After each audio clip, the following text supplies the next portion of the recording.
So, hello to all.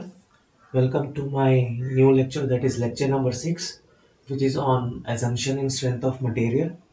And till now, it's the most important lectures because this is one of the topic from which major of the interview questions, be it semester examination, be it any competitive examination, or your interview or any viva voce, let it be any subject, not just strength of materials.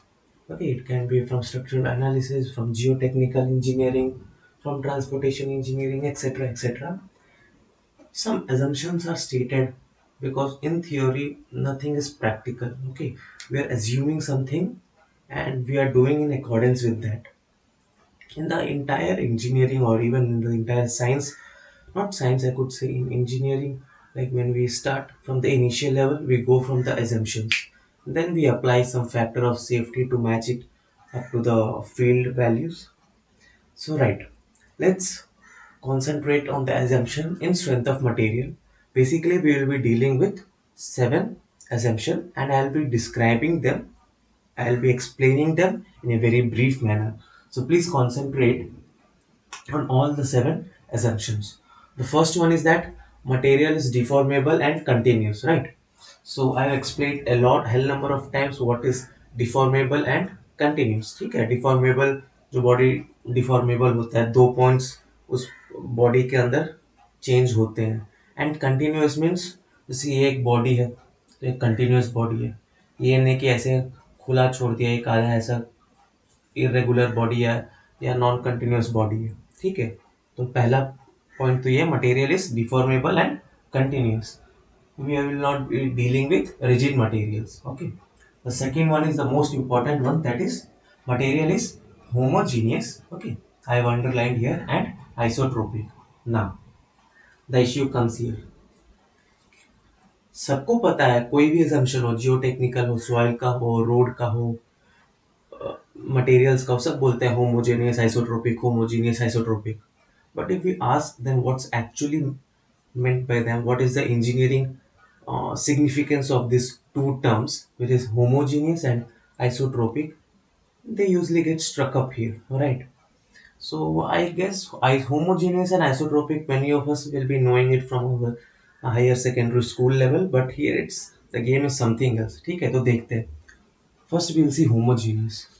Homogeneous is something in which at one particular point and in a particular direction, okay, in the whole body, okay, all points in the entire body, okay, all points, if I say suppose this is one of the point, this is the second point, this is the third point, so all the points within the body in one particular direction.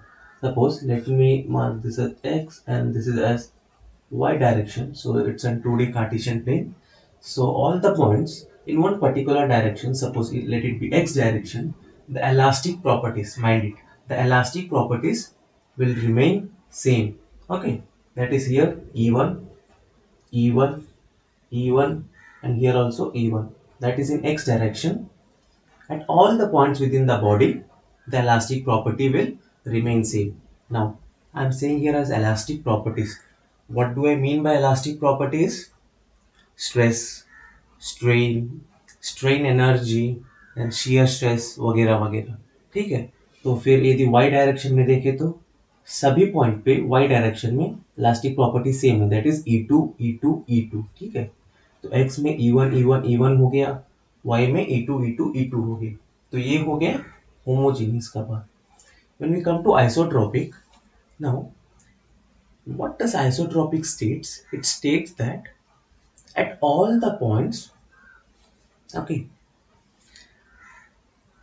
at all, sorry, at any particular point, I would say at any particular point in all the direction, okay, at any particular point, say it to be 1, in all the direction, here, the elastic properties will remain same. Okay, suppose this is another point, in all the direction the elastic properties is E2 E2 E2 E2. Okay, so homogeneous में क्या देखे, हर point में एक particular direction, all points, okay, all points and same direction. Here, one point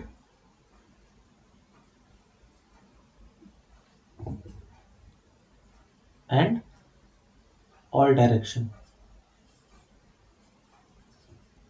So here, all point and one direction, and here, one point and all direction. Just reverse it, right? सो यदि इस दोनों को combine करेंगे homogeneous और isotropic को, तो ये होगा होमोजीनियस और आइसोट्रोपिक बॉडी. मतलब at all the points in all the particular direction the elastic property will remain same. तो I guess no need to explain this diagram. ठीक है, तो this is what is meant by homogeneous and isotropic. Clear? So now let's come to the assumption number 3.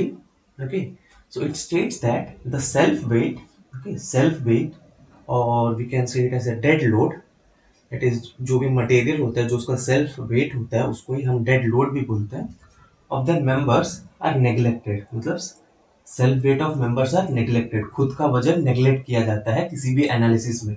ठीक है, only surface forces are considered.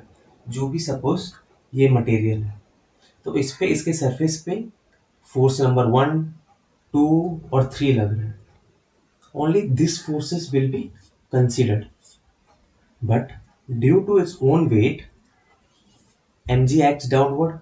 Okay, so this will not be considered because it's the self weight of the member. So only surface forces are considered here, not the self weight. ठीक है. So let's come to the fourth assumption, that is on superposition principle. So it states that superposition principle is valid because Hooke's law is valid. And what does Hooke's law states? Hooke's law states that stress is proportional to strain in P delta graph. Okay, let it be here. Stress here is the proportionality limit. So stress, sorry, P delta graph. Okay, the same thing. So stress is proportional to strain up to the proportionality limit. It is what Hooke's law states, and that is only when superposition principle is valid. Okay, so if a load is applied beyond the proportionality limit, suppose let it be here, okay, and one more load is applied within the proportionality limit, so you cannot apply the superposition theorem to such kind of load or material because one load is beyond the proportionality limit. Okay, so it will not hold valid although one load is within the proportionality limit. But to apply superposition theorem, superposition मतलब क्या, दो चीज को super impose कर रहा है, तो दोनों चीज का समेत होना चाहिए कि वो सुपर इम्पोज करे एक दूसरे को. ठीक है, अब एक का वैल्यू कुछ ज्यादा ही एक्सट्रीम पे जा रहा है तो आप उसको सुपर इम्पोज नहीं कर सकते. तो उसी एग्जाम्पल पे सपोज एक बीम है, उस पर लोड P1 लग रहा है और उसका डिफॉर्मेशन डेल्टा 1 दे रहा है. The same beam of same length with load P2 gives deformation delta 2. Okay, now when the same beam is taken, minded the same beam with the same length, जब P1 और P2 दोनों को मिला के load लगाया जा रहा है इस बीम पे, तो ये डिफॉर्मेशन कितना होगा. ठीक है, ये क्वेश्चन है. And this can be solve by the use of superposition theorem. So deformation will be equal to the sum of the deformation due to load 1 plus due to load 2. This is equal to delta 1 plus delta 2. यदि इसमें से एक load suppose let it be P2 proportionality limit के बाहर रहता, ठीक है, suppose यहाँ पे लोड लगता, ठीक है, ऐसे है सपोज, ठीक है, तो ये तो प्रोपोर्शनैलिटी लिमिट के बाहर है और फिर ये होल्ड वैलिड, ये सेम प्रोसीजर वैलिड नहीं रहता. And this is a question of IS 2006. Okay, IS 2006 का क्वेश्चन है कि एक लोड दिया है प्रोपोर्शनैलिटी लिमिट के बाहर, ये ग्राफ दिया हुआ है, और दूसरा लोड है प्रोपोर्शनैलिटी लिमिट के अंदर. ठीक है, अब उसमें पूछ रहा है कि well superposition what will be the deformation. ठीक है, तो ऑप्शन है delta 1 plus delta 2, delta 1 plus delta 2/2. ठीक है, none of this will not hold. ठीक है, ऐसा है तो it will state that it's none of this. ठीक है, because P2 is not within the proportionality. So the next assumption is that engineering stress and strain are considered while solving the problems, and true stress and strain are neglected. Okay, true stress and strain of the materials are neglected. So the question comes, what is engineering stress and what is true stress? Okay, now let us understand here. Suppose this is a material, it deforms under a load P.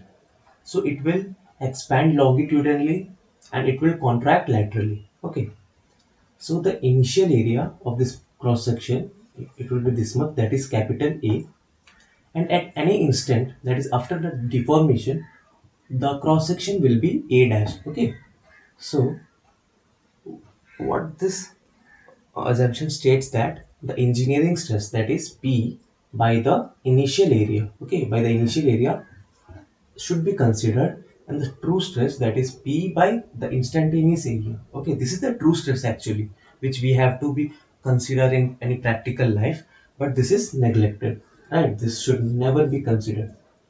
So this is what the assumption number 5 states. Okay.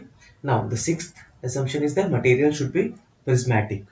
What does it means to be prismatic? That is, any cross section should have the same area, cross section area through out the length. Okay, suppose यहाँ से ए से शुरू हो रहा है तो ये वाला भी पार्ट पूरा थ्रू आउट एरिया ए ही रहना चाहिए.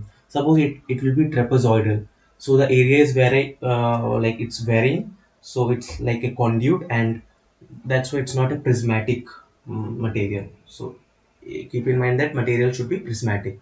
Now the last and the most important point is that no residual stress is present.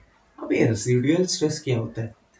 Residual stress states that suppose एक बॉडी है, ठीक है, और ये डिफॉर्म कर रहा है एक लोड पे, ठीक है. जब ये लोड हटा दिया जाएगा तो this body will go back to its initial state. Okay, suppose this is the deformation, it will go back to its initial state, but theoretically speaking there shouldn't be any residual stress remain. मतलब ये ऊपर जाएगा लेकिन थोड़ा सा stress body में रह जाएगा, ठीक है. लेकिन अपना हुक्स लॉ ये कहता है कि लोड वर्सेस डिफॉर्मेशन में यदि ये प्रोपोर्शनैलिटी लिमिट तक है तो यदि लोड या इसको हटा दिया जाएगा तो डिफॉर्मेशन जीरो आएगा. And the same thing is for